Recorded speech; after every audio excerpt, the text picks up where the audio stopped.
Good morning. Welcome to WGN-TV Political Report. I'm Paul Lisnek. In the wake of the deadly Highland Park parade shooting, renewed criticism from both sides of the aisle aimed at the state's FOID card system. The suspected shooter was able to obtain his license less than 6 months after the Highland Park Police Department labeled him a clear and present danger.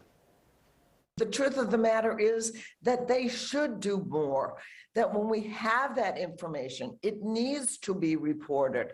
It needs to be tracked. We have the Firearms Restraining Act, which was passed to take care of this very issue. It's not working. The FOID card's not working, and it needs to go. 7 people were killed, more than 40 others injured on the 4th of July. The suspect fired a gun he legally obtained despite an incident in 2019 where he threatened to kill his family.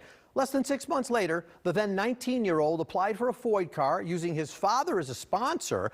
Illinois State Police say it was approved because no charges were filed and he had no arrest record or any mental health prohibitors. State Representative Bob Morgan's district covers part of Chicago's North Shore. He was at the Highland Park parade with his family on Monday, and that's when the first shots rang out. Representative, good morning. Thanks for joining me. Good morning, Paul. Thanks for having me. So, grieving now, shifting a bit to anger, but anger is often followed by action. Do you agree, and what happens? We're all dealing with this in different ways. So there's certainly still grieving. We're just going through the process of literally burying our deceased and people that perished from Highland Park from the shooting. People that are slowly starting to think about what they want to see next, what kind of change they want to see. Consistent answer, of course, is to make sure this doesn't happen to any other community. And then the question is, how do we do that? What are the changes that need to be made? And how do we achieve those changes? And let's talk about that a little bit. Look, Illinois has some tough laws. Chicago has tough laws. Highland Park has tough laws. In fact, assault weapons are banned in Highland Park. That didn't stop this killer from having one there. So my question is, can Illinois do anything on its own without the help of federal legislation? Because as you know, guns make their way from Indiana, from Mississippi, other states. We're still looking at the whole array of different laws that need to change and things we can do to address, in particular, the huge amount of weapons and guns that are rampant in our communities. So there are a lot of things that Illinois can do. As you mentioned, Highland Park has been doing its part, trying to make sure that we're protecting our community. I think we could do it at the state level, and of course, it's even better if we can do it at the federal level. My personal opinion is every level of government can be working on this and needs to. And this is not a simple problem with a simple solution. We all know that, but I also disagree with the idea that there's a single solution, that we need to look at this comprehensively, and I think we can agree on the vast majority of the things that will make sure this doesn't happen again. Yeah, it makes sense, and of course, people are pointing to different things. Let's talk about the FOID card for a moment. You heard the Republican nominee for governor, Darren Bailey, say we need to get rid of the FOID card. By the way, what's your reaction to what he said? I've heard a lot of things that have been said in the last week. I wouldn't react specifically to that other than to say I think the FOID card process and the consideration, the review of a FOID card application is certainly one of those issues that I believe we're going to have to look at, whether or not there are legislative changes or policy changes or something different. But I do think that that's one of the issues that we're learning more about, that we're going to have to look at whether or not this is a process that needs to change. So in this case, as you know, the killer's dad sponsored his FOID card after multiple incidents in their home involving the cops, the removal of knives and swords and all that. So it raises for me, as you explore what to do you see law that puts responsibility or liability on the part of parents who it would have done what this killer's parents did, which is to further the process of him getting the FOID card? Yeah, that's one of the things I'm hearing from my constituents about specifically.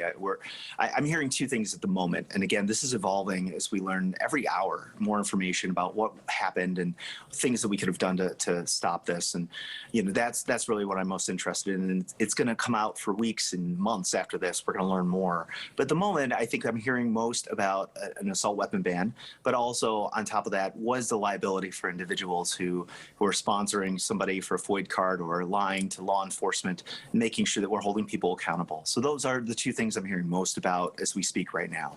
The other thing I think, Representative, we hear so much about are background checks. And in this case, this killer passed 4 background checks while being noted again in 2019 as a clear and present danger, but apparently not enough to declare him an imminent threat, which either means events weren't being taken seriously or, well, I don't know what it means. So let me ask you, what is your sense of responsibility or liability for the people who make the decisions that the background checks, oh, they're fine, when maybe they shouldn't be? Again, I mean, the idea that we know somebody actually looked at this background check and actually looked at the criminal history or lack thereof of this individual.